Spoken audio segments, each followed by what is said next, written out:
me, can you tell me this where Delmar Barry lives? My name is John Rambo. We served on the same team together in Nam. Died last summer. He died. What? Died how? Cancer. Brought it back from Nam.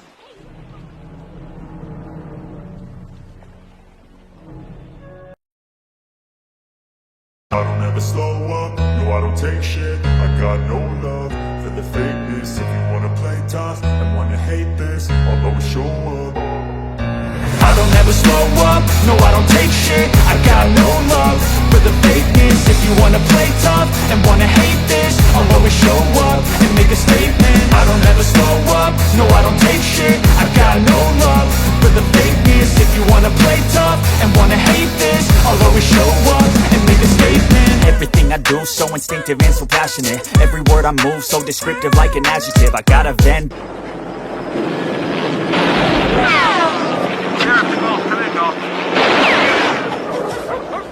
What the hell's going on?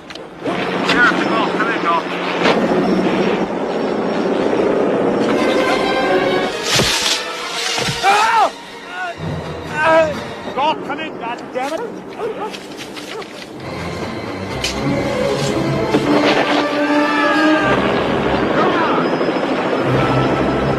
Over there, dummy!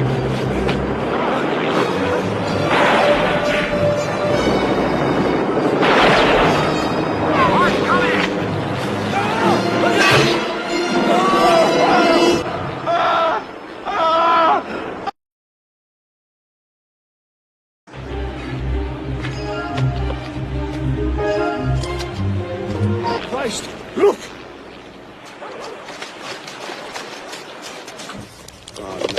Oh, no, shh.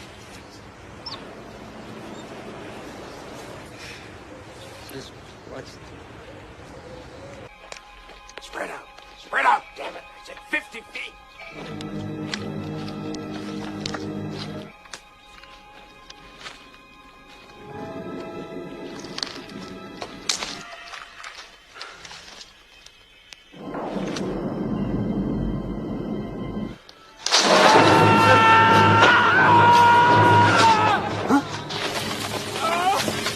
Go this way.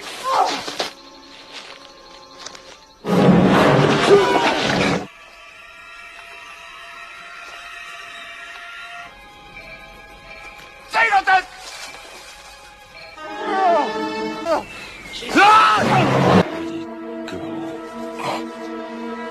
I could have killed them all. I could have killed you. Don't push it.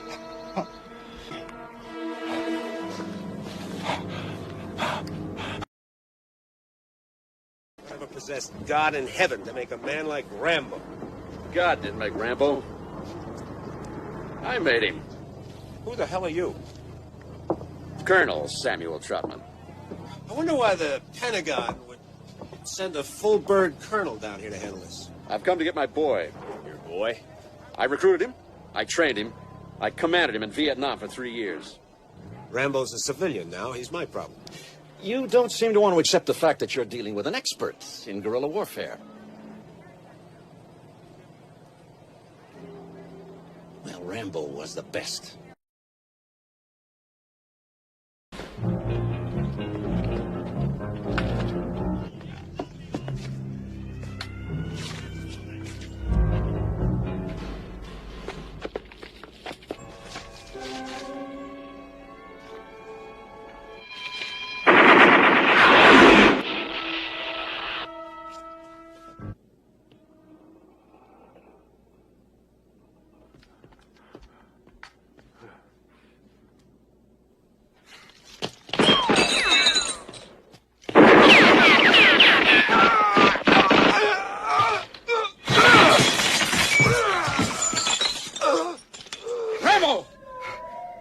Rambo, don't do it. Drop your weapon. You've done enough damage. This mission is over. Look at him out there. If you don't end this now, they're gonna kill you. It's over! Nothing is over! Nothing! It was a bad time for everyone, Rambo. And I did what I had to do to win, but somebody wouldn't let us win. Then I come back to the world, and I see all those maggots at the airport, protesting me, spitting, calling me baby killer and all kinds of vile crap. Ah! I can't. Oh. Jeez.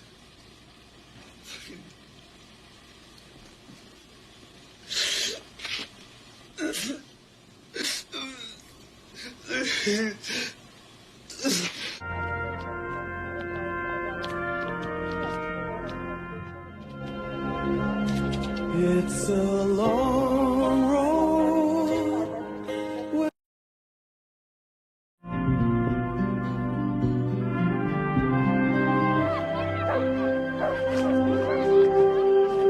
John Rambo, a Vietnam veteran, arrives at a lakeside settlement on the outskirts of Washington. His goal is to find a fellow team member from the Vietnam War. However, the civilians in the settlement inform Rambo that the person he's looking for has passed away due to cancer after returning from Vietnam. Upon hearing this news, Rambo leaves the area.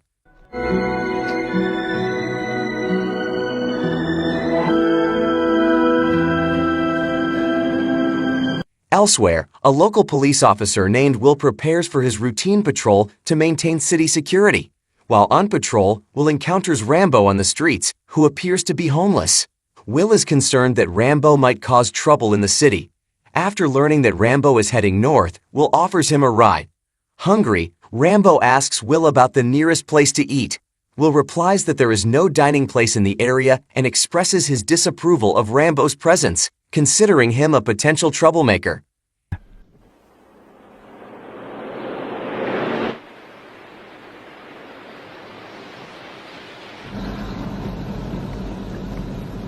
At a crossroads, Will drops off Rambo and tells him that his destination is straight ahead. Rambo realizes that Will gave him a ride just to get him out of the city. After realizing this, Rambo heads back towards the town. Will, seeing Rambo return to town, approaches him. Will conducts a check as if Rambo were a criminal and finds a knife hidden in Rambo's clothes. Good morning, Arthur. Morning, Will. Rambo is arrested and handed over to Will's colleague named Arthur. Will asks Arthur to detain Rambo due to uncooperative behavior and possession of a sharp weapon during the interrogation. During the search at the police station, officers find a necklace on Rambo that identifies him as an American soldier. Will asks the officers to clean Rambo up before taking him to court the next day. What's the matter, Mitch? Don't you like water sports? After the cleaning, officers plan to shave Rambo's hair. However, upon seeing the razor, Rambo recalls his past in Vietnam, being tortured, and he rebels, assaulting the officers and successfully escaping with a stolen motorcycle. Meanwhile, Will seeks assistance to pursue Rambo, and the chase continues into hilly terrain.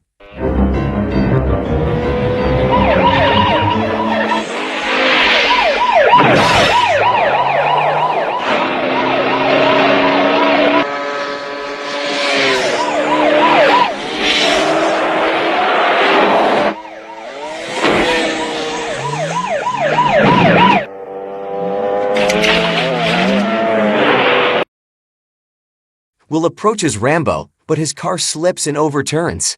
At the same time, Rambo's motorcycle also overturns while attempting to climb a hill. With no other option, Rambo continues his escape on foot through the hills.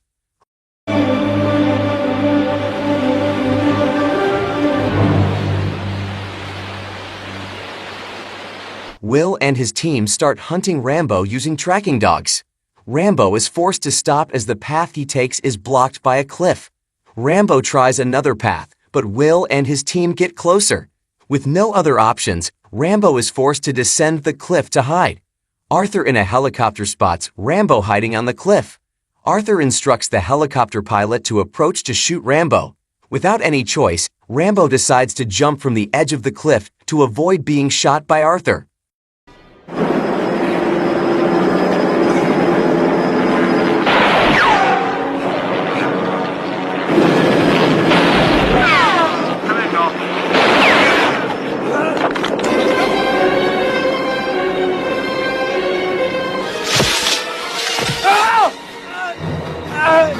Although successfully saving himself after the jump from the cliff, Rambo is still pursued by Arthur, who is trying to kill him.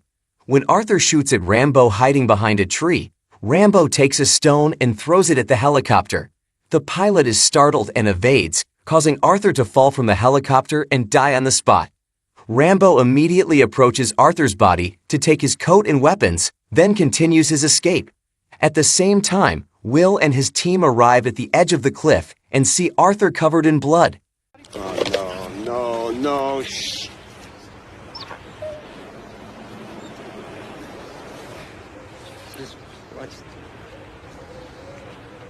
Will and his team descend, then contact their other colleagues, requesting a helicopter to evacuate Arthur's body. However, their colleagues inform them that their helicopter has left due to an incoming storm. Will's colleague also informs him that Rambo is not just an ordinary person. Rambo is a Vietnam veteran who has received an honor medal as a war hero. Upon hearing this news, Will falls silent. One of Will's subordinates suggests that Will let the state police handle Rambo, but Will gets angry at his subordinate and insists on continuing to hunt Rambo due to his involvement in Arthur's murder. Those Green Berets, they're real badasses. And I'm gonna pin that Congressional Medal of Honor to his liver.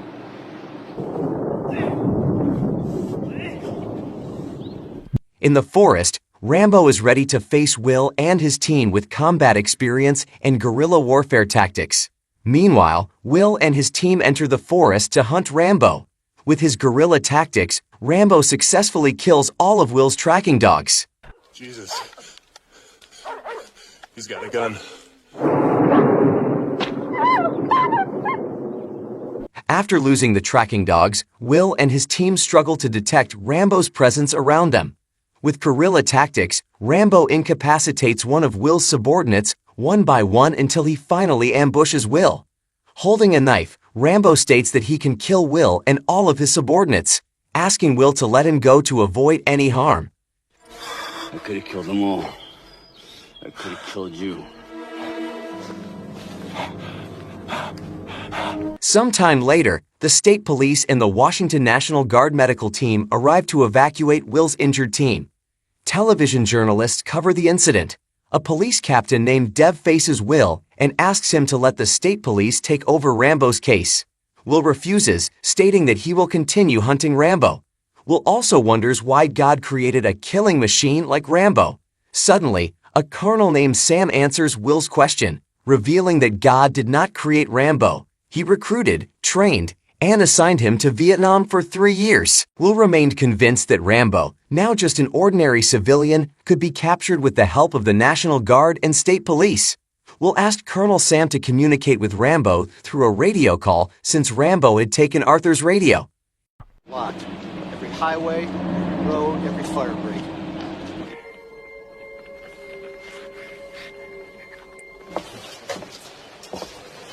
Hey, Don.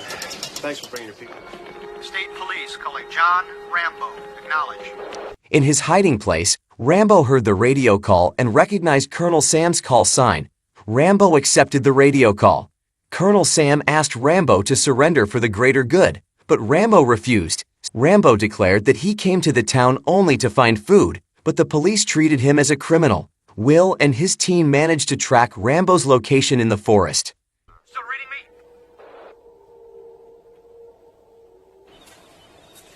All right, now look, Don. I want you to stretch a skirmish line right across. The next day, the National Guard was deployed to apprehend Rambo. Unbeknownst to them, Rambo was aware of their movements. As Rambo fled into the forest, he encountered a boy who was hunting. Rambo captured the boy, discarded his weapon, and let him go. However, the boy shouted to his friends that he had seen the person the police were looking for. His friends fired shots, and the National Guard, hearing the gunfire, learned of Rambo's location and immediately pursued him. There he is! Come on!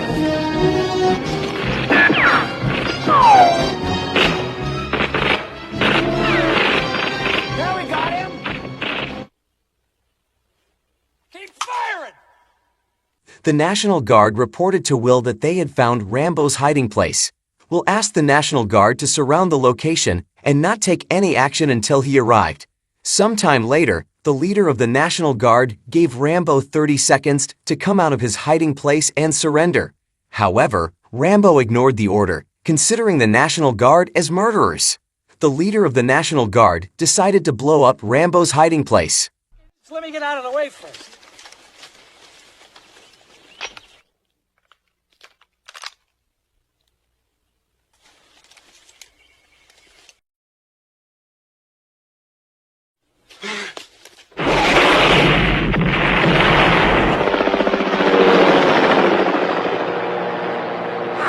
Give that man a cigar! Bullseye!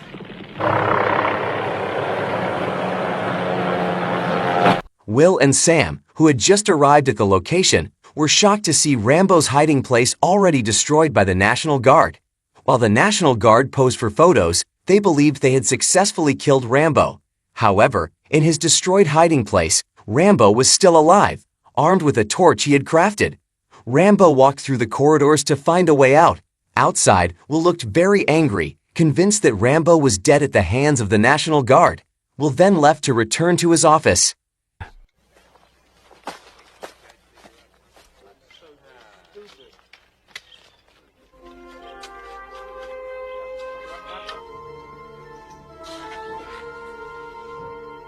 After walking through the corridors for a considerable distance, Rambo finally found a way out at the edge of the forest. Rambo saw a convoy of military trucks passing by, jumped onto one of the military trucks, and seized it. Shortly after, a passing police patrol car met the truck driver. The truck driver informed the police patrol that Rambo was still alive and being pursued. Rambo successfully disabled the police patrol car. When Rambo reached a bridge, he saw that he was blocked by several police officers. With no other option, Rambo had to force his way through the police officers.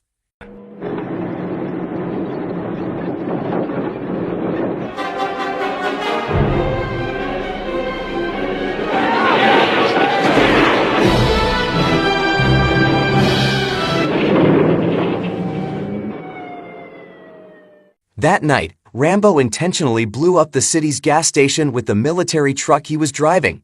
Seeing the massive explosion, Will immediately ordered his subordinates to go to the explosion site. Meanwhile, he announced to the civilians through the loudspeaker, asking them not to leave their homes for safety until further instructions. Shortly after, Colonel Sam approached Will and asked him to end it all while there was still a chance. However, Will refused and insisted on killing Rambo with his own hands.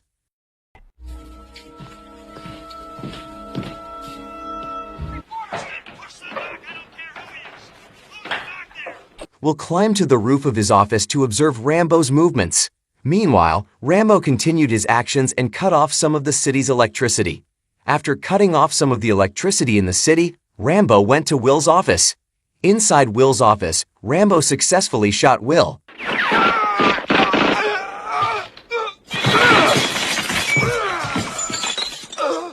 When Rambo was about to kill Will, Colonel Sam arrived and stopped Rambo's action.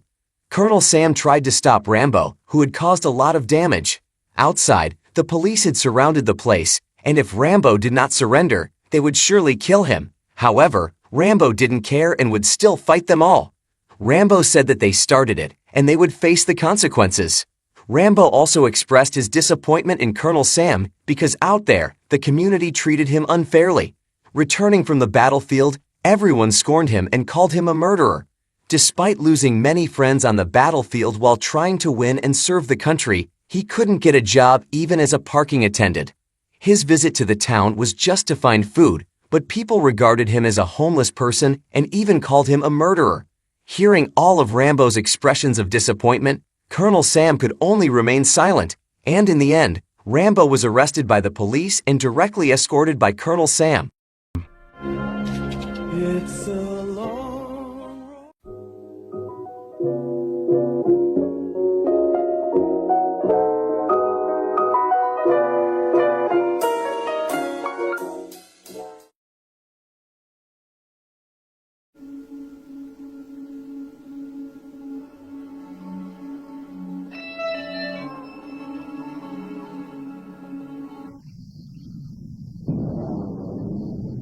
Set against the backdrop of 1981, the second year of the Soviet invasion of Afghanistan, The Afghan residents were leading peaceful lives in their village.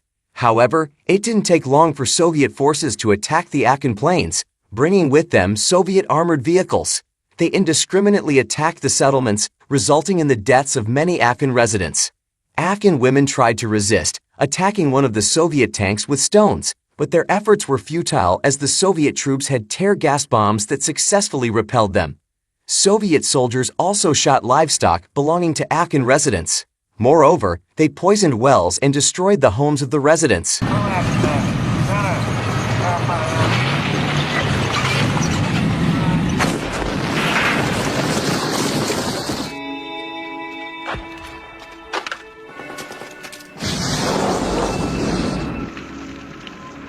The village leader, named Sajiman, who was also a mujahideen, managed to throw a Molotov cocktail at one of the Soviet tanks.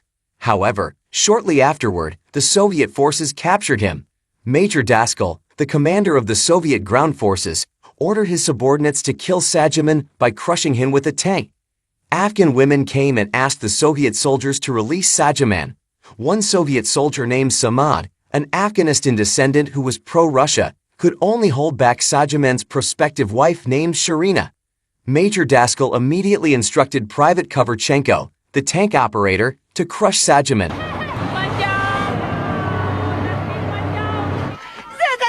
Do it, Koverchenko.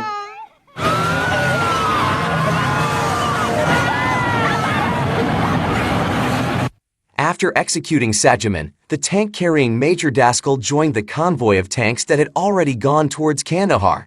However, due to a wrong map reading at the intersection, Major's tank mistakenly turned towards the Jaikal Valley from the hills. A group of mujahideen led by Mustafa was waiting for the tank carrying Major Daskal. Meanwhile, another group of mujahideen led by Touch, Sajiman's brother, had just arrived in the village and was shocked to see that their village was already destroyed. Shortly after, Mustafa's group visited the village to inform Touch's group that one of the tanks that had destroyed the village had strayed towards the Jaikal Valley. Mustafa offered cooperation to Touch and asked Touch's uncle, named Akbar, to hunt down the lost Soviet tank and share the spoils of war. Touch initially refused to collaborate due to a previous dispute within their group. However, Sharina, Sajiman's prospective wife, persuaded Touch to unite for avenging Sajiman's death. Eventually, they agreed to work together to destroy the Soviet forces.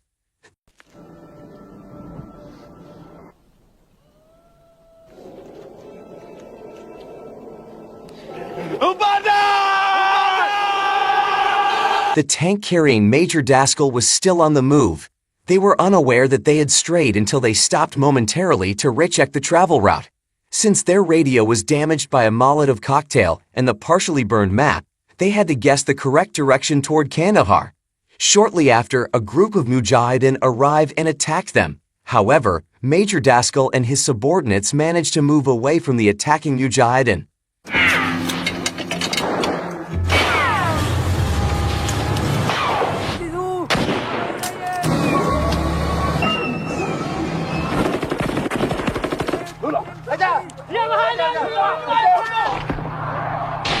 The Mujahideen group continued to hunt the tank carrying Major Daskal.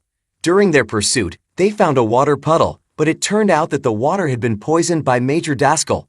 One person from the Mujahideen group fell victim to the poisoning. From a distance, Major Daskal's tank was ready to attack the Mujahideen group, but when they were about to fire the tank cannon, it malfunctioned. Major Daskal and his subordinates quickly exited the tank as they feared it might explode. However, after waiting for quite some time, their tank did not explode. Major Daskal and his subordinates returned to their tank. When they were ready to shoot again, the Mujahideen group had already left. Major Daskal and his subordinates then continued their journey.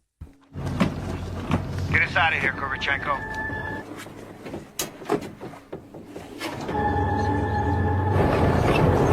On that night, Major Daskal and his subordinates rested in a place, waiting for morning before continuing their journey. During this time, Sama informed Koverchenko about 3 obligations highly regarded by the people of Afghanistan. Even the people of Afghanistan must forgive enemies who seek forgiveness by saying Nana Watai, without exception. Hearing this, Koverchenko was impressed with the manners and ethics of the Afghan people. Shortly after, the Mujahideen group managed to find them and immediately attacked them from the hills. But once again, Mayor Daskal and his subordinates managed to escape with their tank.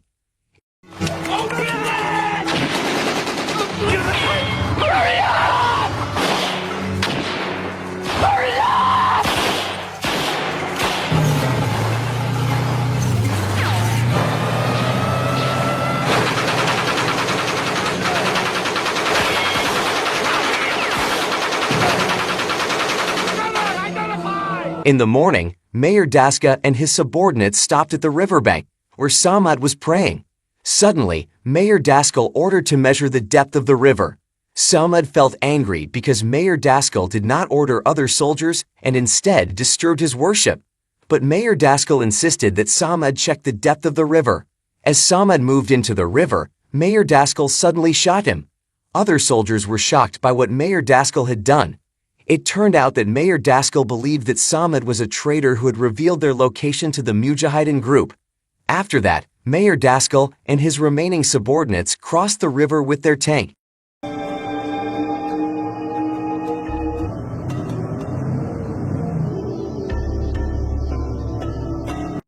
After crossing a river, their tank experienced minor damage. Mayor Daskal approached Kovarchenko, who was chatting with a soldier named Kaminsky at that time. Kovarchenko informed Mayor Daskal about Kaminsky's opinion, suggesting it would be better to abandon the tank and walk to Kandahar. Mayor Daskal then asked for Kovarchenko's opinion regarding Kaminsky's statement. Kovarchenko replied that he preferred to surrender because sooner or later, with the tank in its current condition, they would be captured by the Mujahideen group. Hearing this, Mayor Daskal calmed down and considered Kovarchenko also a traitor. Therefore, Mayor Daskal ordered Kaminsky to tie Kovarchenko to a large rock. After that, they left Kovarchenko alone in another place.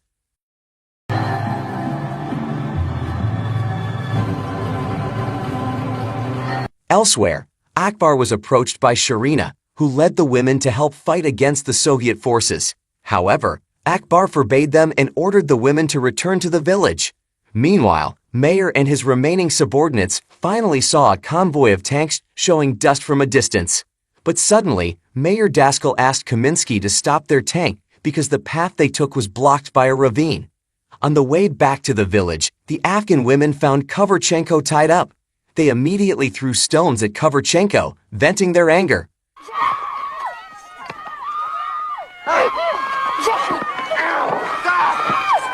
Shortly after, the Mujahideen arrived and immediately stopped the actions of the Afghan women. Kovarchenko immediately repeated the words Nana Wataid multiple times as an expression of begging for forgiveness. Hearing this, the Mujahideen fell silent. Sharina asked the Mujahideen to still kill Kovarchenko, but the Mujahideen said that if they did not obey their customs, they would be no different from the Soviet people. Then, Touch released Kovarchenko from his bindings. Not one day. No. That night, the Mujahideen took Kovarchenko to a cave as a hiding place.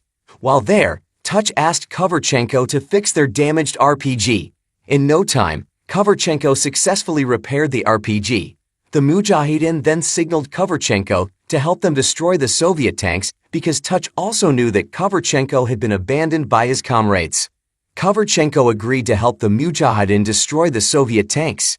Hearing this, the Mujahideen felt that Kovarchenko was someone sent by God to help them defeat the Soviet forces.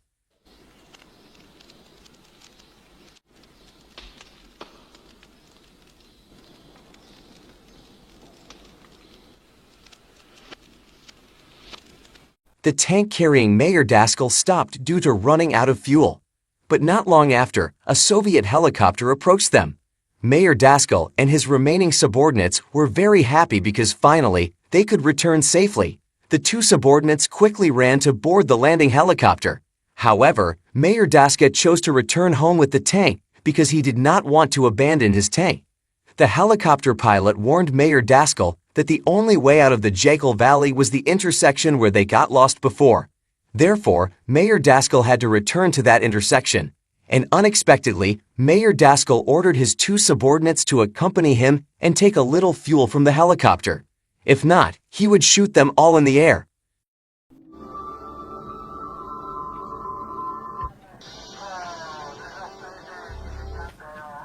Jesus, what an asshole.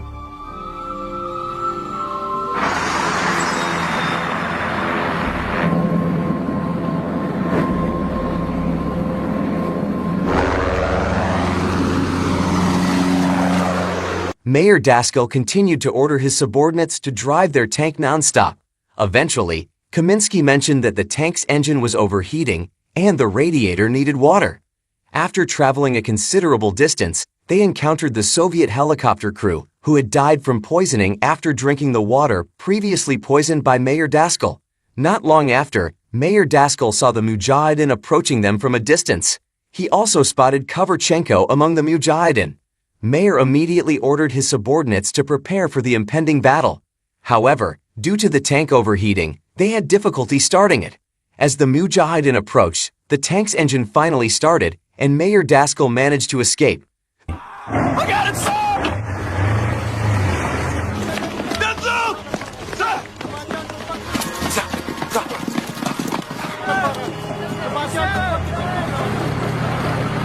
The Mujahideen continued their pursuit of Mayor Daskell's tank.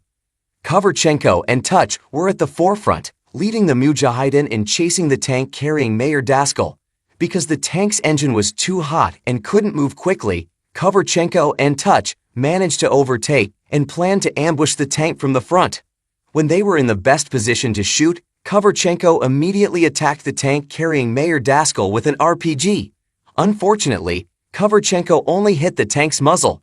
Frustrated by failing to destroy Mayor Daskell's tank, Kovarchenko went into a rage, while Mayor Daskell and his 2 subordinates rejoiced as they successfully escaped. Touch immediately prayed to God for help, and suddenly, the unexpected happened.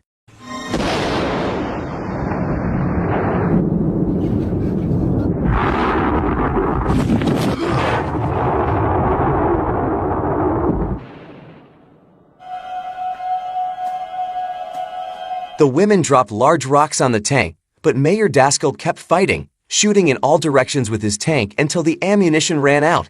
At the same time, the tank's tracks were severed. There was nothing they could do. Mayor Daskell and his 2 subordinates could only take cover inside the tank. Kovarchenko threw a Molotov cocktail at the tank, causing Mayor Daskell's tank to catch fire due to the increasing heat inside. Eventually, Mayor Daskell and his 2 subordinates surrendered. You son of a bitch! Don't shoot! Don't shoot! When Mayor Daskell and his 2 subordinates were about to be executed by the Mujahideen, Kovarchenko uttered the words Nana Watai, begging for forgiveness for his comrades. This confused Touch because Kovarchenko had been abandoned by his comrades, yet he still wanted to save them. With no other choice, Touch had to respect their customs and grant Kovarchenko's plea for forgiveness. Then, Kovarchenko asked Mayor Daskell and his comrades to leave immediately. However, at the intersection, the Afghan women managed to catch up with Mayor Daskell. Meanwhile, his 2 subordinates successfully escaped.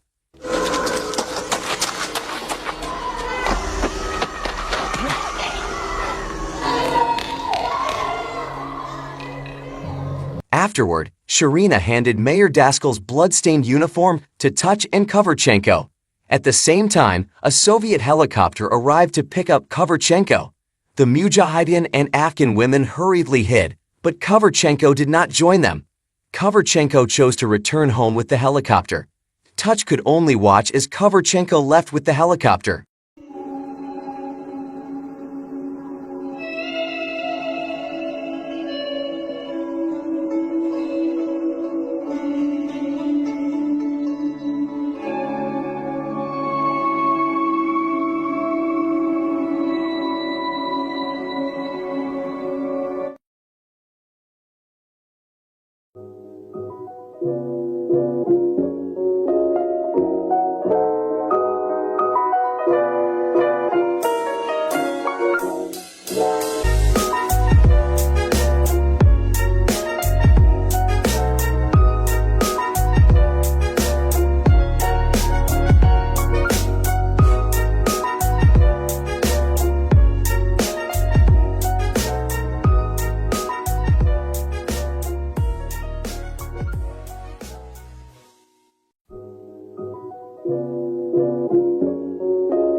1 year after declaring independence, the Republic of Indonesia engaged in negotiations with the Netherlands to obtain recognition of sovereignty. The negotiations were intense for several months until finally, the Netherlands promised to withdraw their forces. However, 4 months later, the Netherlands violated the agreement and launched a large-scale military aggression, starting with the attack on all air bases in July 1947.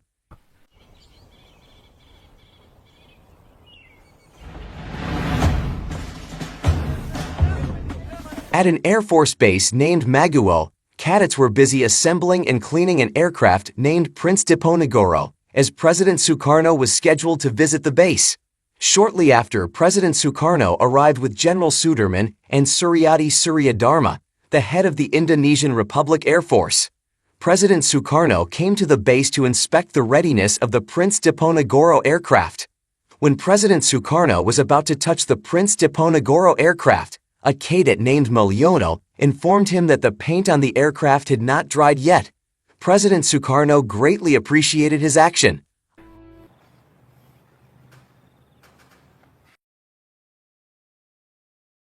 Kejujuran itu di atas segalanya.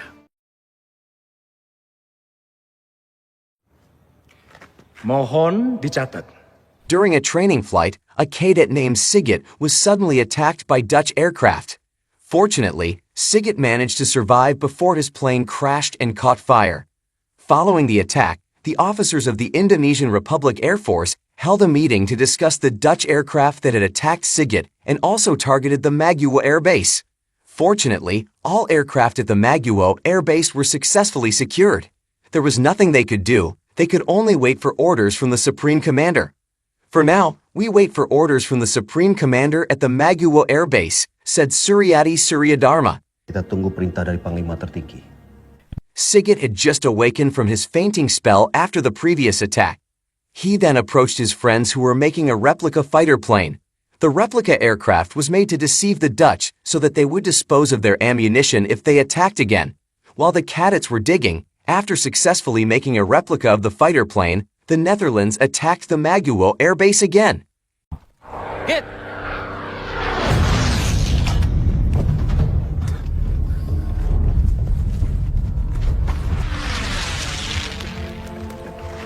After this attack, the cadets were very pleased because the Dutch had disposed of their ammunition.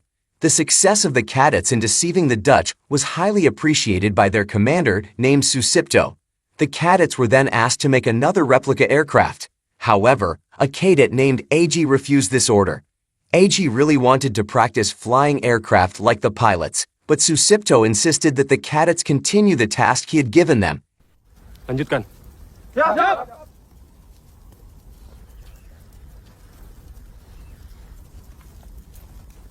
As he felt that making replicas was not AG's responsibility. AG invited his friends to practice flying the aircraft hidden in the forest. However, Mulyono, who didn't want more trouble, chose not to join. Only Sigit and Harbani joined AG, but when they arrived in the forest, they were caught red-handed by Sergeant Cardi. Sergeant Cardi asked them to continue their task, or they would all be punished. Merdeka, exclaimed AG. Merdeka. AG refused to give up and planned to find another hidden aircraft. They resumed their search for another aircraft until they eventually found the Prince Diponegoro aircraft. However, the aircraft couldn't be flown because its fuel pump was damaged. Since the aircraft was a Japanese war loot, they needed to find suitable spare parts from the same type of aircraft to repair it. Sigit remembered finding the wreckage of a Japanese aircraft that seemed similar to the Prince Diponegoro aircraft. They planned to take the fuel pump from Sigit's find to revive the Prince Diponegoro aircraft. So, this type is unparalleled. We can't take it from the Gunte or Hayabusa. If we manage to revive this aircraft, we will have done a great service, said AG. Ya, jadi jenis ini tidak ada duanya. Tidak mungkin kita ambil dari Guntai maupun Hayabusa. Kalau kita berhasil menghidupkan kembali pesawat ini, kita akan berjasa. That night, the three of them sought permission from Commander Susipto to take spare parts from the wreckage of the Japanese aircraft found by Sigit, so the Prince Diponegoro aircraft could be used again. However, Susipto did not permit them because the location was in the Dutch-controlled area. Not willing to give up, AG invited two technicians named Tarjo and Duel to help retrieve spare parts from the wreckage of the Japanese aircraft found by Sigurd. The two technicians agreed to assist. AG stated that this mission was a secret mission from Commander Susipto, but this mission was highly confidential. Tapi Mas, misi ini sangat rahasia Mas. In the early morning, they began to move to the location of the Japanese aircraft wreckage found by Sigurd. Armed with equipment, along the way, they encountered a settlement. Some residents in the settlement had already been slaughtered by the Dutch soldiers, and the rest were suspected to have evacuated elsewhere. After that, they continued their journey until they finally reached the wreckage of the Japanese aircraft found by Sigurd. But at the same time, they spotted Dutch soldiers patrolling towards them. With no other choice, they were forced to attack the approaching Dutch soldiers, despite being outnumbered.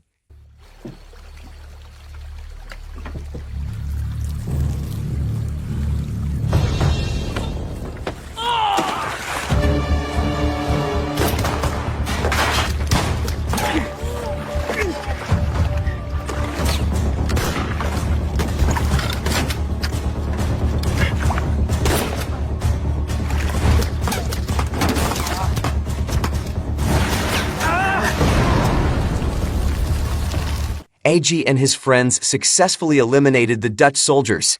Afterward, they quickly took the necessary spare parts from the wreckage of the Japanese aircraft. However, on the way back to the base, they were ambushed by several Dutch soldiers. When AG and his friends were about to be executed, suddenly General Suderman appeared with his troops, ready to surround the Dutch soldiers. The Dutch soldiers, already encircled, finally surrendered. After that, General Suderman asked his aide to escort AG and his friends back to Maguwo base. Siap. Kalian melanjutkan tugas. Siap. Suryadi received news that the cadets had caused trouble for General Suderman's troops. Suryadi reprimanded Susipto and asked him to impose sanctions on the guilty cadets for better discipline. Suryadi also ordered Susipto to seek medical assistance in Singapore. Maguwo Air Base would temporarily be led by young Air Commodore Halim Perdana Kusuma. Izin, Pak.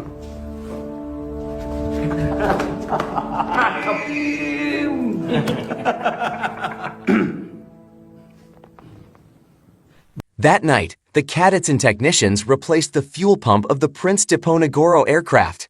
Finally, the Prince Diponegoro aircraft could be started. They celebrated their success by dancing together in the midst of joy. Susipto and Halim came to punish the cadets. The cadets were given push-up penalties, and whoever lasted the longest had the right to impose penalties on AG.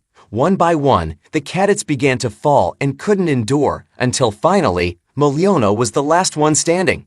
Mulyono asked for AG to be expelled from Maguwo because he had a bad influence on the cadets. However, Susipto rejected Mulyono's request. All cadets would receive the same punishment, not being allowed to fly until graduation. Semua kadet akan mendapat hukuman yang sama. Semua tetap di sini. Due to this decision, Mulyono and Harbeni blamed Agi and Sigurd.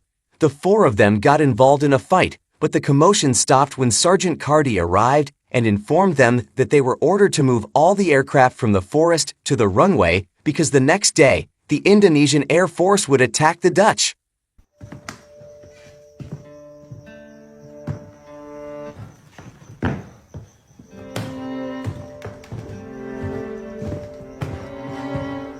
The next day, the cadets moved all the aircraft to the runway, but Sergeant Cardi ordered that the Prince Diponegoro aircraft not be moved from its hiding place. After that, Sergeant Cardi left the base. Mulyono and Harbani felt suspicious about Sergeant Cardi's movements. Mulyono invited the cadets to the hiding place of the Prince Diponegoro aircraft. Upon arrival, the cadets saw that the roof of the Prince Diponegoro aircraft had been marked for attack by Dutch planes.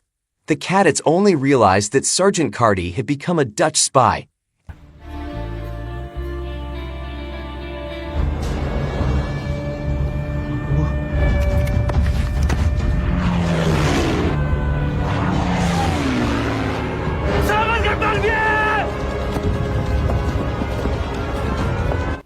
Elsewhere, Harbani ambushed Sergeant Cardi and engaged in a one-on-one fight, but due to Sergeant Cardi's superior martial arts skills, Harbani was easily defeated. While the cadets were trying to move the Prince de Ponegoro aircraft to a safe place, after losing the fight against Cardi, Harbani came to help his friends move the Prince de Ponegoro aircraft. Unfortunately, they were too late as Dutch planes had already attacked the area. Due to the attack, several cadets were injured and passed out, including Mulyono. Unexpectedly, Sergeant Cardi came trying to take Mulyono away from the area, and not long after, the place was attacked again by Dutch planes.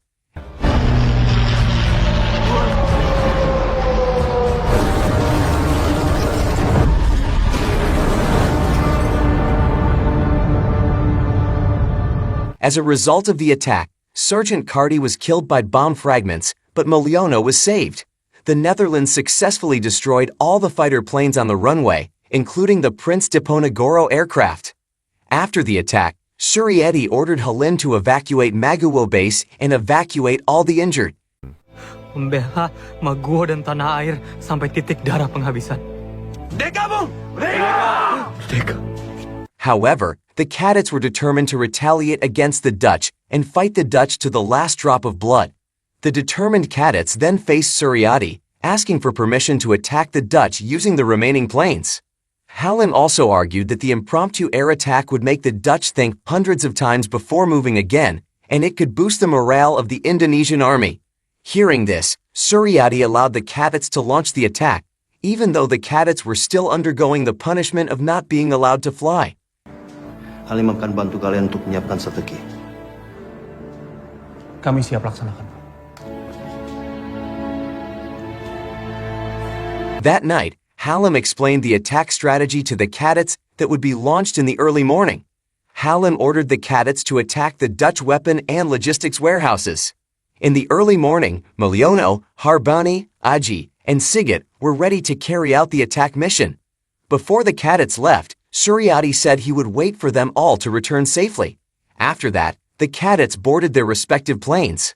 Unexpectedly, Aji's plane was damaged. Aji could only see off his friends as they took off.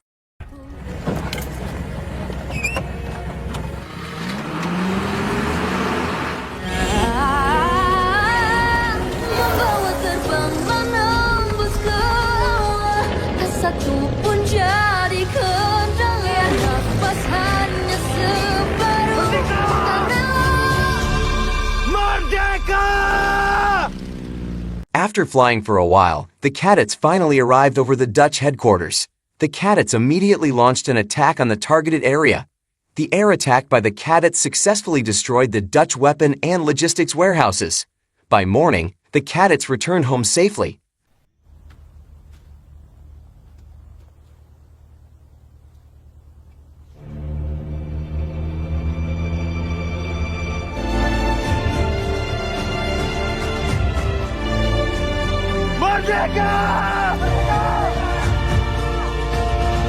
News of the air raid by the cadets on the Dutch headquarters also reached President Sukarno and General Suderman. Meanwhile, at Maguwo base, Suriyeti reassigned the cadets to hide the planes they had used. After hiding all the planes in the forest, Halim assigned the cadets to defend Maguwo base with all their might. "I am proud of all of you," said Halim. Saya bangga kepada kalian. Siap! Merdeka! Merdeka!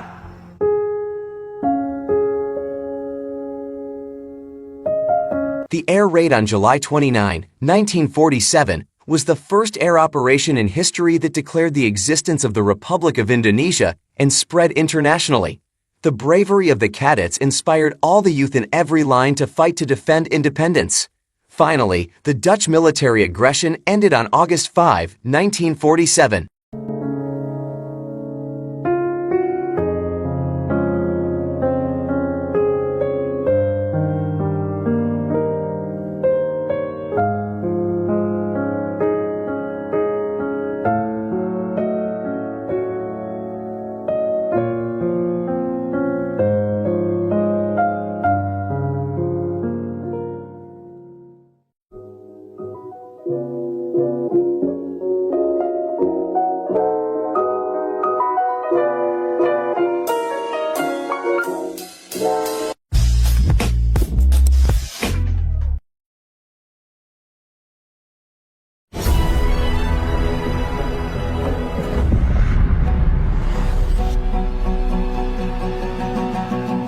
A husband and wife found an abandoned baby boy in their backyard.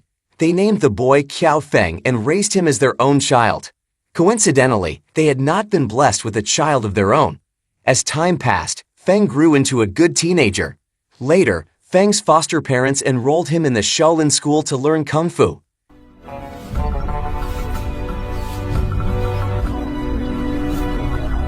Several years had passed, and Feng had grown into an accomplished Kung Fu warrior. One day, while Feng was dining at a restaurant, a monk and his followers arrived, bringing a cage to the establishment. When the restaurant owner served a meal to the monk, he inquired about the contents of the cage. The monk claimed that it held a young man to be offered as a sacrifice at his grandmaster's tomb. Hearing this, Feng attempted to rescue the young man.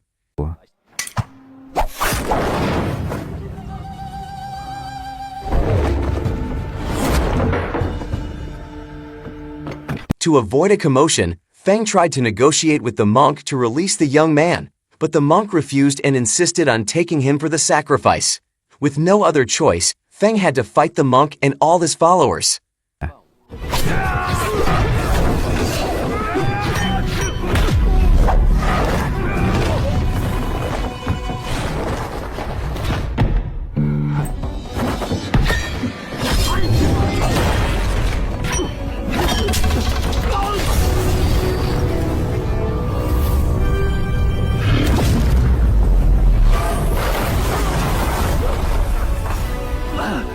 Feng successfully won the battle. After the fight, dozens of prey Shirit on horseback arrived at the restaurant. Recognizing Feng from his martial arts skills, the monk finally realized that Feng was the leader of the Swordsman Union in the Kaiping region, known for their supreme swordsmanship. Afterward, Feng and his followers went to a location to attend a meeting with the leaders of the Swordsman Union in Kaiping. Upon arriving at the meeting place, the leaders immediately accused Feng of being a traitor who had killed the deputy chairman. They claimed that Feng was the perpetrator. Feng, feeling innocent, tried to defend himself, but suddenly, the wife of the deputy chairman came out of her carriage and stated that Feng was indeed the one who killed her husband. She presented a letter written by her late husband, explaining that Feng was not originally from the Kaiping region, but from their region. 30 years ago, the leaders of Kaiping and the leaders of Kaiken were in conflict. Feng's biological parents were also killed by people from the Song region. With this revelation, Feng could pose a significant threat to Kaiping. Facing these accusations, Feng decided to resign from the position of the leader of the Swordsman Union in Kaiping. He was determined to investigate the truth behind the false accusations. 今日对我所有的污蔑，我一定会查明真相。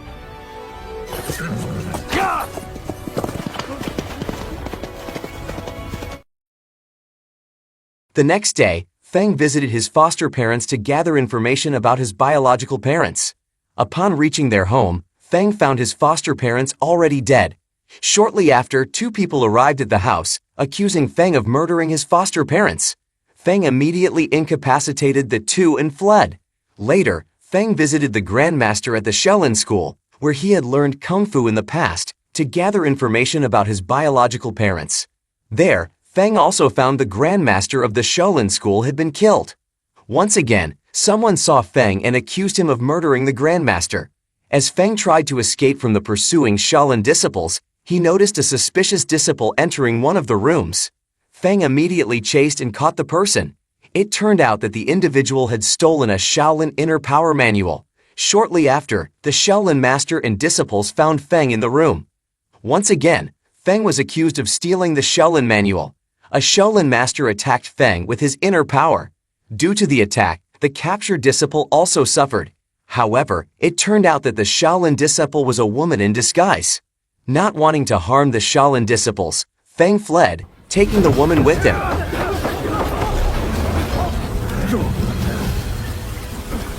In his hiding place, Feng tried to heal the woman using his inner power. She was severely injured from the Shaolin Master's attack. After treating the woman, Feng asked her who she was and why she stole the Shaolin Manual. The woman confessed that her name was Azhu, and she only wanted to borrow the Shaolin Manual to study it. Since Feng had caused Azhu to get hurt, he didn't want to leave her alone. Feng planned to take Azhu to the skilled healer, who was also a senior member of the Kaiping swordsmen, for treatment as Azhu's injuries were quite deep. they spent the night there.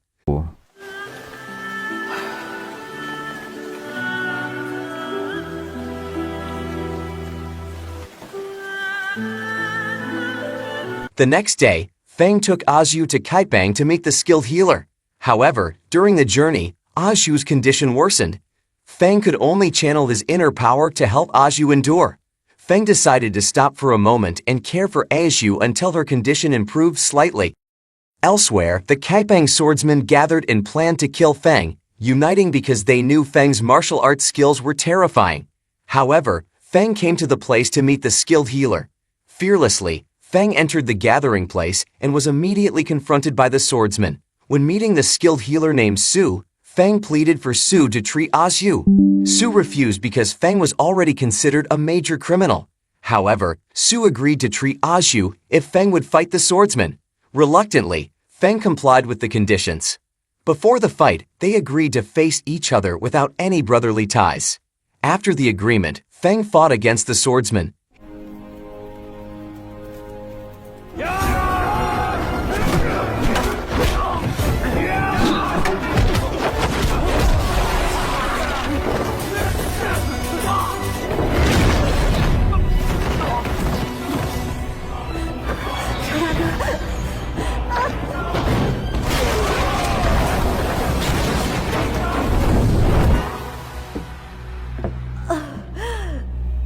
In the midst of the battle, the wife of the deputy chairman of the Swordsman Union, Kaipang, took Azhu hostage and threatened to kill her. Seeing this, Feng rushed to save Azhu. When successfully approaching Azhu, Feng was stabbed from behind by Su, who still had some remaining inner power.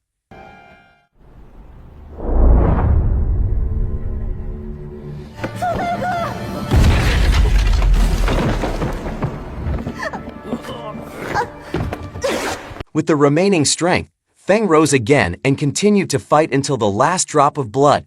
Seeing Feng helpless, the swordsman immediately attacked him. Feng kept trying to resist the swordsman with the strength he had left.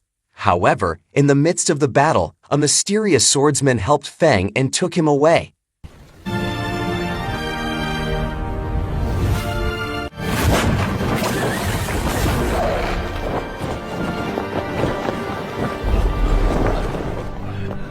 The deputy chairman's wife intended to kill Azhu, but Su, the healer, stopped her actions. Su said that Azhu would be treated because Feng had fulfilled his conditions. All the accusations and problems Feng faced originated from the Yan Kingdom, led by a man named Murong. Murong was the mastermind behind all the issues Feng experienced. Murong was tasked by his father to destroy the martial arts world to restore the glory of the Yan Kingdom. Because Feng, the most skilled swordsman, Murong intentionally manipulated Feng and the Kaipang swordsman to turn against each other, hoping the Kaipang swordsman would kill Feng.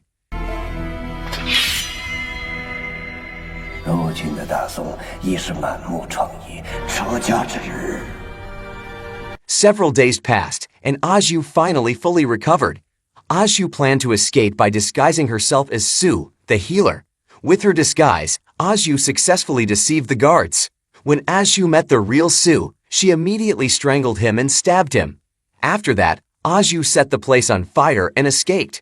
Elsewhere, Feng had also recovered. Feng thanked the mysterious swordsman who had helped him. Then, the mysterious swordsman left abruptly. The next day, Feng visited Su's residence to pick up Azhu. However, upon arrival, Feng saw that Su's residence had already burned down. Shortly after, Murong appeared with a sudden attack from behind. Feng already knew Murong as a famous swordsman known for sudden attacks. Murong talked to Feng about the internal problems of the Kaipang Swordsman Union and invited Feng to join him. However, Feng firmly rejected Murong's invitation. Then, Murong informed Feng of Azhu's whereabouts, revealing that Azhu was a former servant of the kingdom. Finally, Feng and Azhu reunited. Because they loved each other, they promised to always be together and leave the martial arts world after learning about their parents' and respective identities. That night, Azhu disguised herself as the deputy chairman's wife and met one of the Kaipang leaders. From that meeting, Azhu obtained information about the name and whereabouts of the murderer of Feng's biological parents. The next day, Feng and Aju went to the place where the murderer of Feng's biological parents was located. However, on the way, they encountered a family quarrel. 王爷，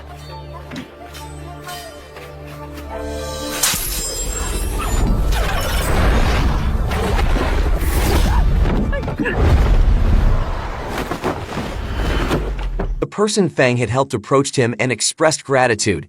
The person introduced himself to Feng, revealing that he was Duan, the one who had killed Feng's biological parents. According to information from the leader, Duan invited Feng and Aju to visit his house.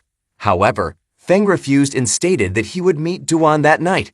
Sometime later, Aju infiltrated Duan's residence and overheard their conversation. Duan and his wife were arguing. From their conversation, Aju learned that they had another adopted daughter who had been given to someone else. Aju realized that the adopted daughter they mentioned was herself. Aju didn't know whether to feel happy or sad because the parents she had been searching for turned out to be the ones who killed her biological parents. 你鬼鬼祟祟的干什么？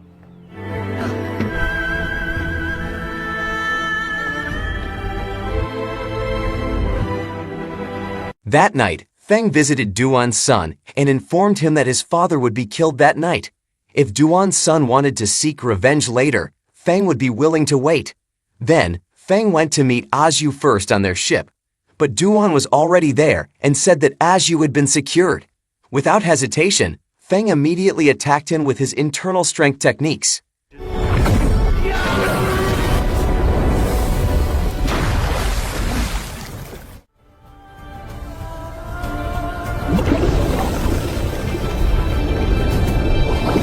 Feng was surprised to see that the person he hit was actually Aju. Aju intentionally disguised herself to save her adoptive father. After Feng rescued the submerged Aju, she explained to Feng that Duan was her biological father. Unfortunately, Feng's internal strength blow was too strong, and Aju couldn't withstand the injury.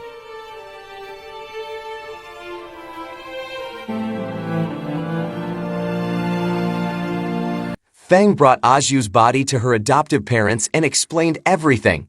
Aju's mother cried and regretted after learning everything, as did Aji, Aju's adoptive sister. Duan then explained to Feng everything that had happened 30 years ago. It was revealed that Murong, the leader of the Yan Kingdom, intended to eliminate the Lord by framing Feng and exploiting Feng's power. After learning everything, Feng hurriedly left to retaliate against those who had made him suffer.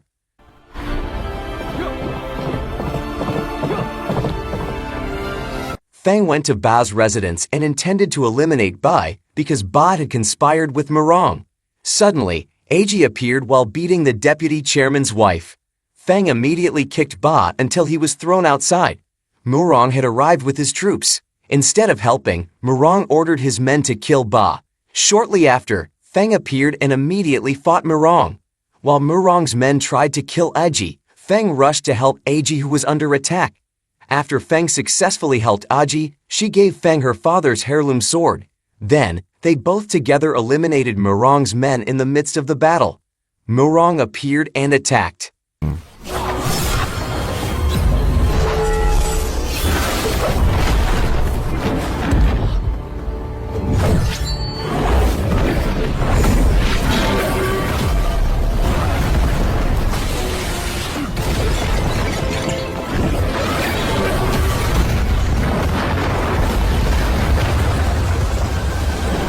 Feng finally won the battle.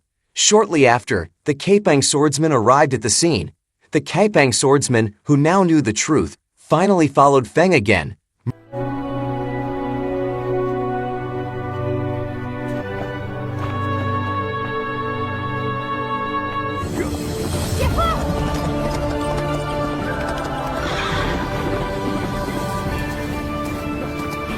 Murong was helped by the mysterious swordsman who had helped Feng before.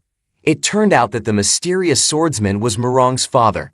Murong's father intentionally isolated himself for 30 years, hoping that his son could destroy the martial arts world and revive his kingdom. But in the end, Murong failed to achieve his goal. A few days later, Feng visited the place where his biological parents were killed. Shortly after, Murong's father appeared there. Murong's father confessed that he was the one who killed Feng's biological parents. Feng would fight to the death to avenge the death of his parents.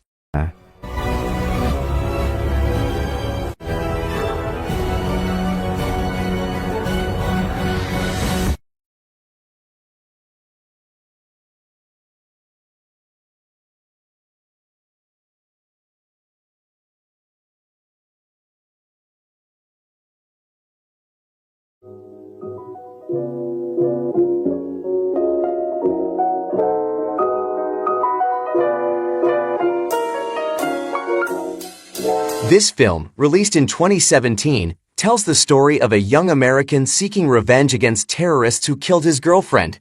To carry out his mission, he willingly joins their terrorist network. Due to his actions, he is recruited by the CIA to become a special forces operative and eliminate other terrorists. How does the story unfold? Let's find out together. Beautiful sand. Beautiful waves. Here we are in beautiful Ibiza, Spain.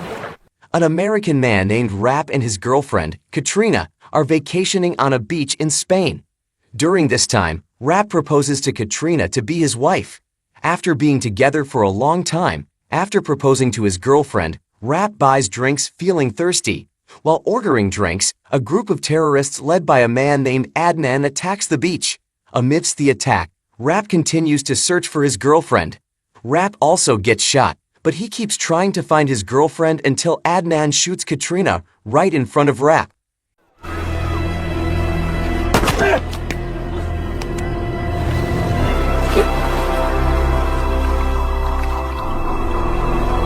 "18 months after the incident on the beach, Rap plans to join Adnan's group, the terrorist organization that killed his girlfriend. Rap intends to avenge Katrina. Rap also trains his fighting skills at an MMA training facility, but in each training session, Rap can control his emotions. Since Rap communicated with the terrorist group, all of Rap's movements have been monitored by the CIA. The CIA knows that Rap is planning something. While practicing his shooting skills, Rap also cannot control his emotions and shoots at someone else's shooting board.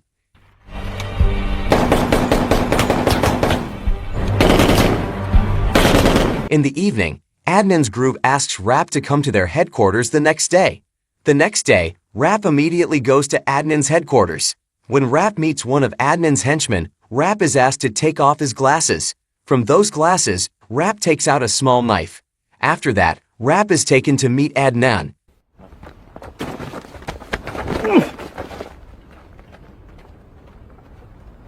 When they are interrogating Rap, secretly Rap starts to loosen his restraints with the small knife he brought. When Adnan comes to meet Rap, CIA agents suddenly slaughter them all. Seeing Adnan dead not by his hands, Rap feels very disappointed and vents his anger by stabbing the already dead Adnan.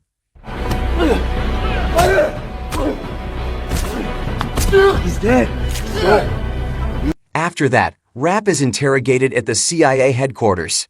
Irene, the deputy director of the CIA Counterterrorism Division, is interested in recruiting Rap as a member to complete a larger mission. It turns out Rap is also interested in joining the CIA. Elsewhere, the CIA receives information from one of its agents that plutonium engineered at a nuclear facility in Russia has been stolen.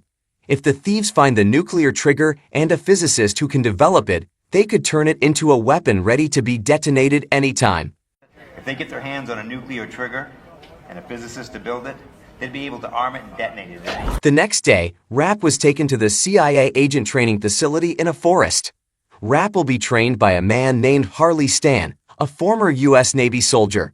Upon arrival at Stan's headquarters, Rap was immediately welcomed by Stan, who said that the selection process he would undergo would be very tough. If Rap is not interested, he is welcome to leave right away. However, Rap instead asked Stan to train him immediately so that Stan could assess whether he was worthy or not to pass the selection process. Then, Rap trained alongside other members. They were given training in silent killing techniques. After that, Rap was asked to fight against a member named Victor. With his skills, Rap was able to quickly defeat Victor. Meanwhile, at the Iranian embassy in London, Irene and her superiors met with Iranian Defense Minister Baris and Iranian General Rostami. The CIA received information about Iran's involvement in the case of the missing plutonium in Russia. However, Baris denied and insisted that Iran was not involved at all in the case of the missing plutonium in Russia. I only wish we could offer more insight. Thank you. That night, while sleeping, Rapp and the others were surprised by Stan's subordinates who tested their readiness when attacked while sleeping. Then, they were asked to get ready in 30 seconds for training. Rapp and the others were trained in a simulation room. They were asked to remember the faces of the targets they had to take down. If they shot the wrong target or were shot by the target, they would receive an electric shock from a device attached to their bodies. Initially, Rapp managed to disable his targets, but when Stan used Adnan's face to test Rapp instantly couldn't control his emotions and kept shooting at the figure of Adnan. Although his body received electric shocks, the other members could not withstand the electric shocks, but Rapp managed to endure and kept shooting at the figure of Adnan.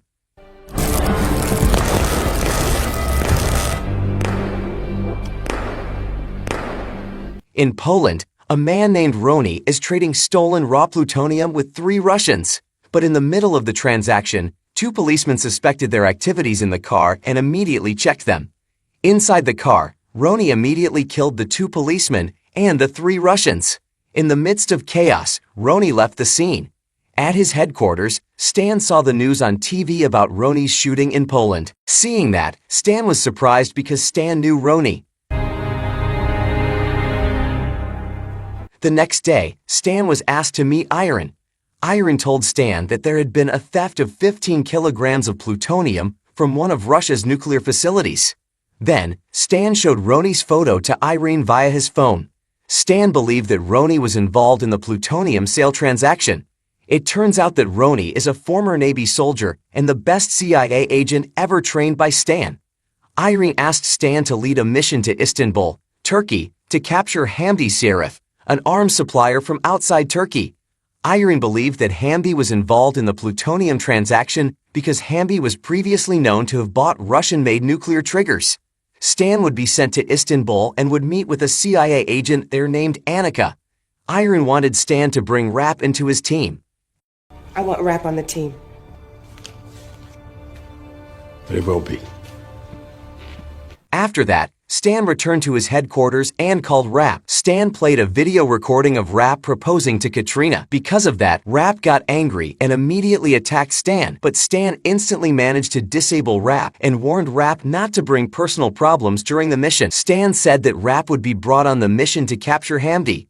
The next day, Stan, Rapp, and Victor arrived in Istanbul, Turkey, and were picked up by Annika. After that, Stan assigned Rapp and Annika to spy on Hamdi, who was with his assistant at the time. Rapp took the initiative to move on his own by bumping into Hamdi's assistant and taking his phone.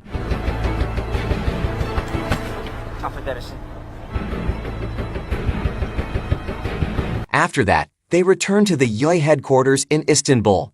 Stan scolded Rapp for moving beyond his orders. However, from the phone, they could find out that the next day, Hamdi would attend a meeting at a restaurant at 11 in the morning. After that, Stan assigned tasks to his team members. The next day, Rapp and Annika observed from a distance, while Victor would enter the restaurant. Stan secured the restaurant area and drove away Hamdi's guards by threatening one of the soldiers to order his colleagues to return to their headquarters. After that, Rapp moved into the restaurant. Inside the restaurant, Hamdi was conducting a transaction with Roni. When Roni saw Victor, he realized that Victor was a CIA agent and immediately killed Victor.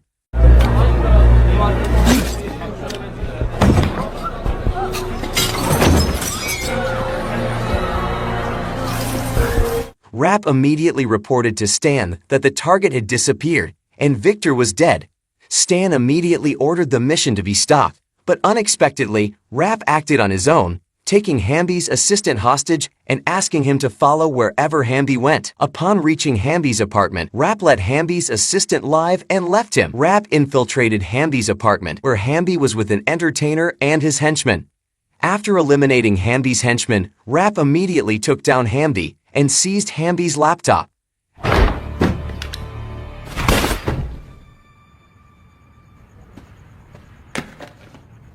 After that, Rapp returned to the CIA headquarters. Stan scolded Rapp for acting beyond his orders. At the same time, Irene arrived at the scene. After checking Hamdi's laptop brought by Rapp, they found Roni's data on the laptop. Roni betrayed them because when Roni was captured during a mission, Stan abandoned him. For Stan, if a CIA agent is captured, there will be no one to rescue them, even if they are the best agents. For that reason, Roni betrayed them. They also got information that $2 million was transferred to a bank account in Rome. Irene also confirmed that Roni had successfully taken the nuclear trigger from Hamdi and would assemble the nuclear weapon at home with a physicist. Cash prep for withdrawal. Rome. Meanwhile, near a housing project in Rome, in a secret location, Barris met Roni. This place was Roni's base for assembling the nuclear weapon. It turns out Barris was the one who paid Roni to carry out the nuclear assembly project. Barris's goal is to destroy the state of Israel, while Stan and others were already in Rome, monitoring the bank that Hamdi had transferred to. When they received information that the money transferred by Hamdi had been withdrawn, they immediately followed the person who withdrew the money. That person was the nuclear physicist paid by Roni.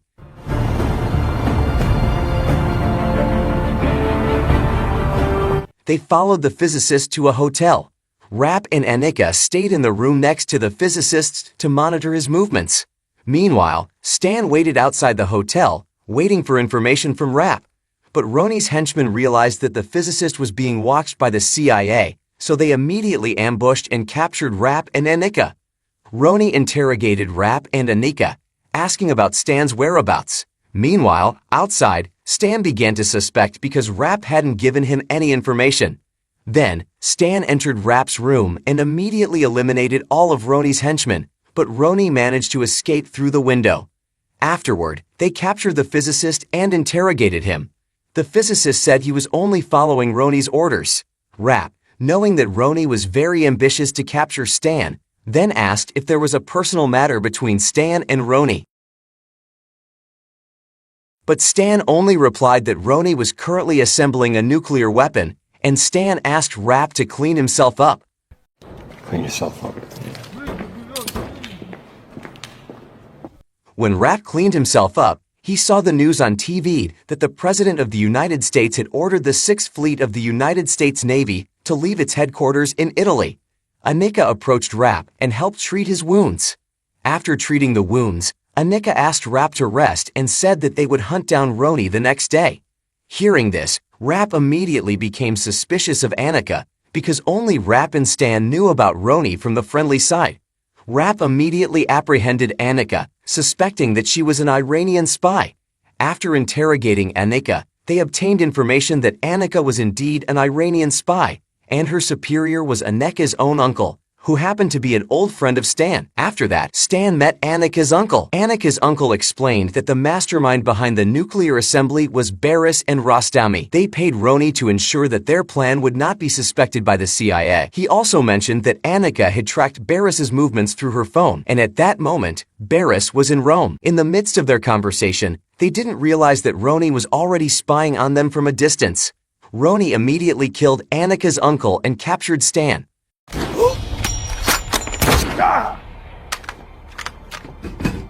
Irene, who had just arrived at the CIA headquarters, asked her subordinates to bring Annika immediately. At the same time, Irene's subordinate reported that Annika's uncle was found dead and Stan couldn't be contacted. Hearing this, Irene asked Rapp to go home because the mission would be taken over by a joint CIA team. But Rapp didn't follow orders and immediately moved to free Annika so she could help him find Stan.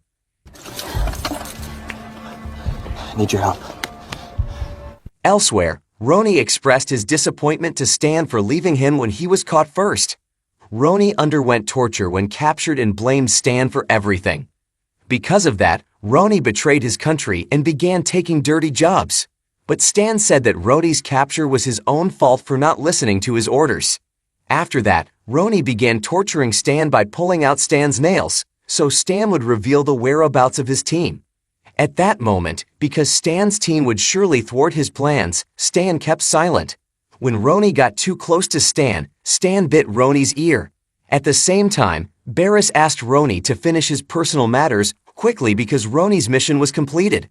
Unexpectedly, Roney immediately shot Barris and all his henchmen. Roney intended to use the nuclear weapon to destroy the Sixth Fleet of the United States Navy, which had left its headquarters in Italy. Roney deliberately did not kill Stan so he could witness his prowess in destroying the U.S. Navy fleet. You're gonna live to see the crown of your creation, Stan. Rapp and Annika managed to reach Roney's headquarters after tracking Barris's phone location, and Annika managed to pass through the locked iron gate. But Rapp's large body couldn't fit through. Rapp asked for permission to enter first because he would disable Roney's henchmen who were getting closer. Inside, Annika met the dying Barris. Annika immediately finished off Barris. Hearing the gunshots from Annika, all of Roney's henchmen immediately searched for the source of the sound. Realizing that Annika was in danger, Rapp took his car and broke in.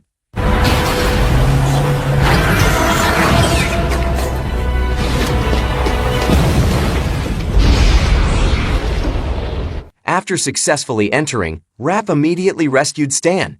Stan asked Rapp to capture Roney immediately because Roney left with a nuclear bomb ready to detonate. Meanwhile, at the CIA headquarters, they captured explosion signals from where Rapp was located. Irene ordered her team to evacuate. Delta 1, go! Let's go. Get a chopper out there. Rapp managed to find Roney trying to leave the place by holding Annika hostage. Roney asked Rapp to drop his weapon if he wanted Annika to stay alive, but unexpectedly, Annika chose to shoot herself. Roney managed to escape with a small boat. Rapp immediately chased and jumped onto Roney's boat. On the boat, Rapp and Roney fought. Meanwhile, Irene received news from the evacuated Stan that the nuclear bomb about to explode was on the boat used by Roney. Stan also said that Roney intended to destroy the Sixth Fleet of the United States Navy. Irene then contacted the CIA headquarters and the Sixth Fleet to ask them to be on alert against the small boat carrying the nuclear bomb. While on the boat, Rapp successfully subdued Roney and killed him. Then, Stan asked Rapp to throw the bomb into the sea to minimize the explosion. Rapp quickly threw the nuclear bomb into the ocean. Irene asked the Sixth Fleet to stand down because Rapp had already disposed of the nuclear bomb into the sea. After that, Rapp was taken up by a helicopter, and shortly afterward, the nuclear bomb exploded.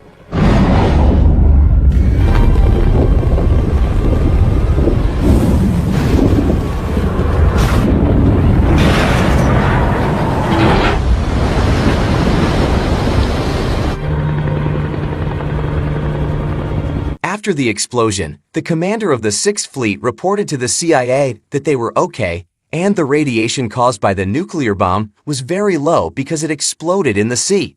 Sometime after the incident, Irene met Stan at the American Military Hospital. There, they saw the news on TV that Rostami claimed to have evidence of a secret CIA assassination team responsible for the recent nuclear incident. Rostami also said that he was participating in the upcoming presidential election.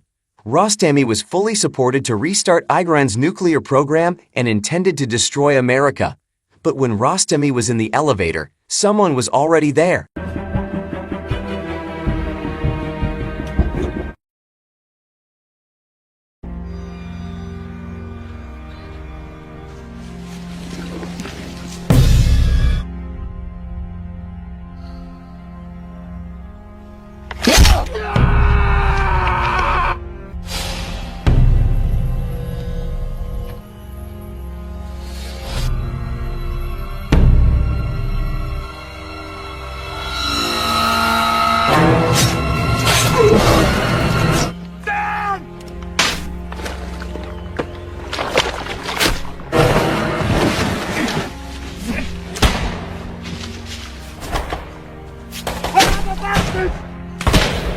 You're gonna get behind us!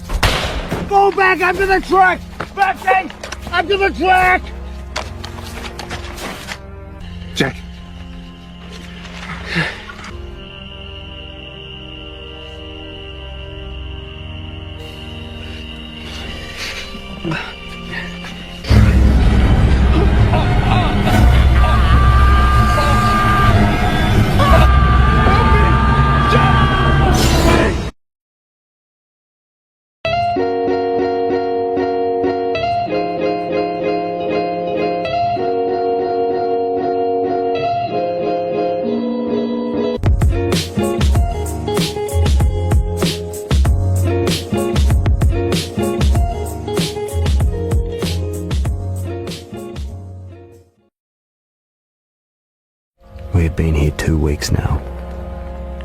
Many of us are exhausted to the point of collapse. In 1942, relentlessly, Japan attacked the Southeast Asian region, including Australia, which was an ally of America.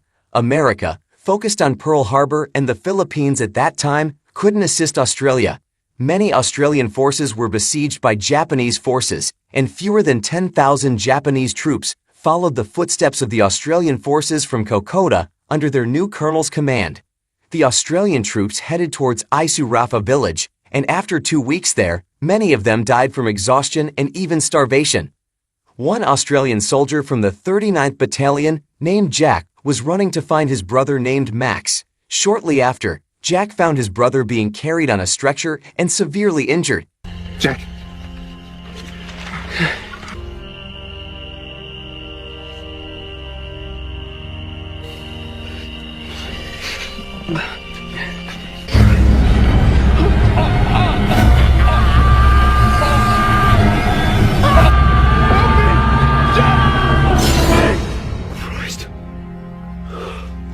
It turned out that Jack was just having a nightmare. Later, Jack and the Australian soldiers from the 39th Battalion were informed by their comrade that their captain ordered them to patrol the front lines.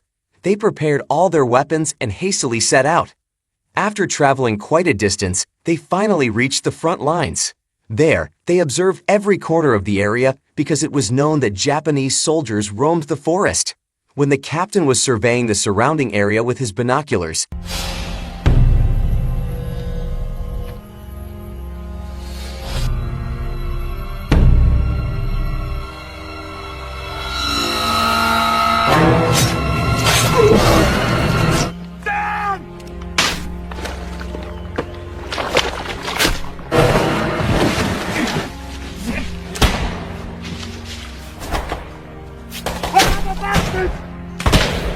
They're gonna get behind us!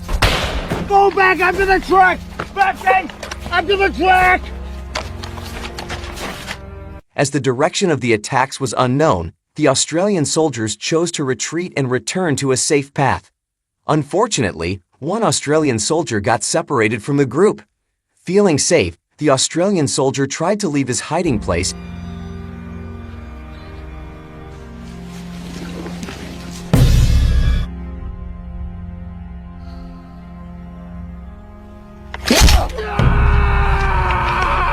because one of the soldiers named Barky had a severely injured leg.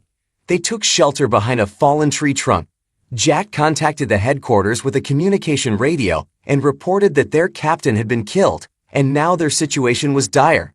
They were surrounded by Japanese soldiers in the forest.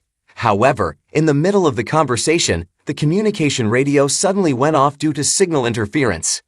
Now they all had to struggle against the Japanese soldiers without any reinforcements. Shortly after, they realized that one soldier named Blue was separated from them. Jack and Darko, who was a senior soldier, finally decided to look for Blue.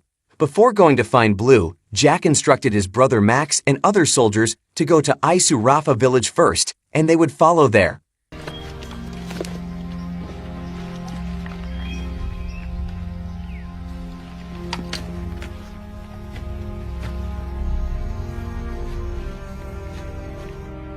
Shortly after, Jack and Darko managed to find Blue. However, from a distance, they saw Blue being tortured by Japanese soldiers until Blue met a gruesome end.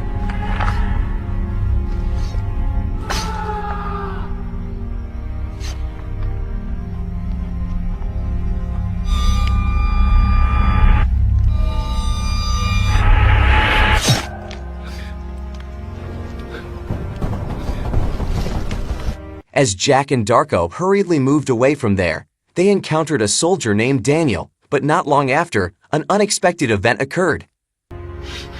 Templeton got back to Sirava. We're cut off.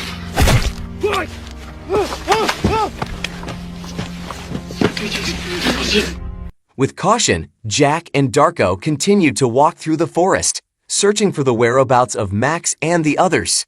However, until morning came, they still hadn't found Max and the other soldiers. While drinking at a river, they finally met Max and the other soldiers. Then, they all took a brief rest in the forest. Darko informed them that Blue and Daniel had died.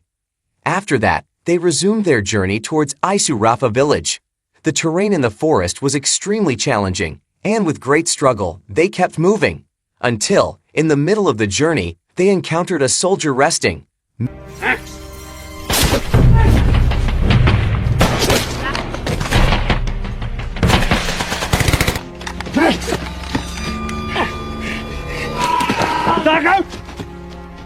Max thought the soldier was their comrade. Max got shot in the stomach, making him unable to stand anymore. They had to carry Max on a stretcher through various difficult terrains to reach Isurafa village. Finally, they found some deserted local houses. They decided to rest in that house and treat Max's wounds. While treating Max, Darko asked Jack to leave Max, considering that Max wouldn't survive and would only be a burden. Jack got angry hearing that, and they got into an argument. However, Max confirmed Darko's words, asking them to leave him, and they could send troops to pick him up later. Hearing that, Jack decided to stay with Max, feeling that sooner or later, he would also be killed by the Japanese soldiers. Reluctantly, Jack complied with his brother's request.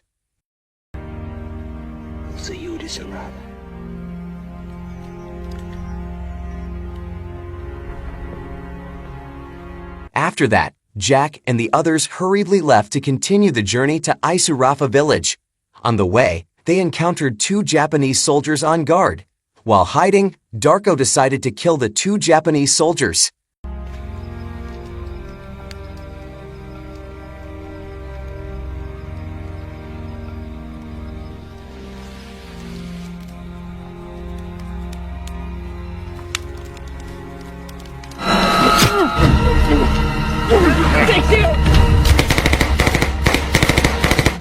The next morning, they met the Australian soldiers from the 16th Battalion. Jack informed them that there were still 2 of their comrades left in the forest and still alive.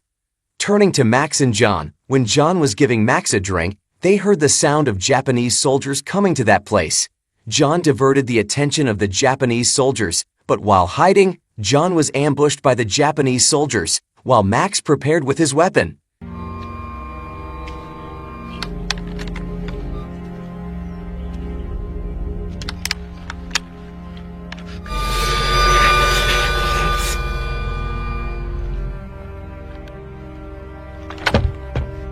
Jack and the others finally arrived at a place called Alola, where many wounded Australian soldiers were treated.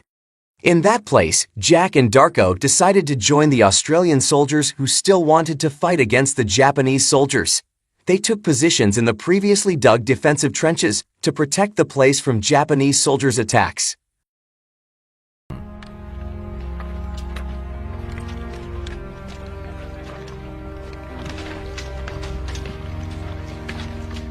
Until night, Jack and the other soldiers continued to guard the defensive trenches. After a long time, finally, the Japanese soldiers began to attack the place.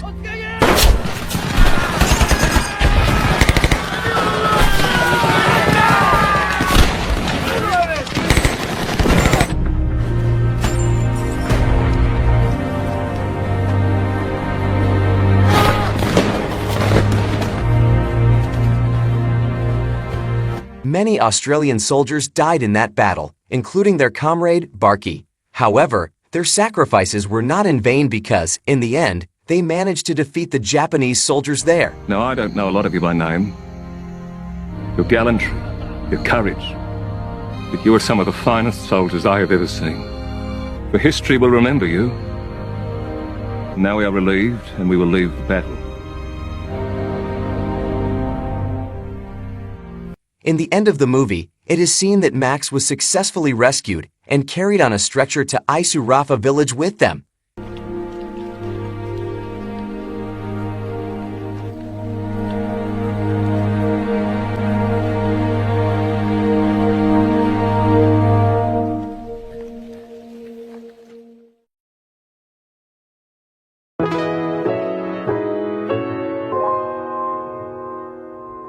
That's the story of the struggle of Australian soldiers defending against Japanese soldiers' attacks in New Guinea. From this movie, we can learn not to venture into the forest carelessly, especially spreading mats or newspapers in the bushes. Undesirable things are bound to happen. Thank you to those who watched, And don't forget to like and share with your friends or family. See you in the next video.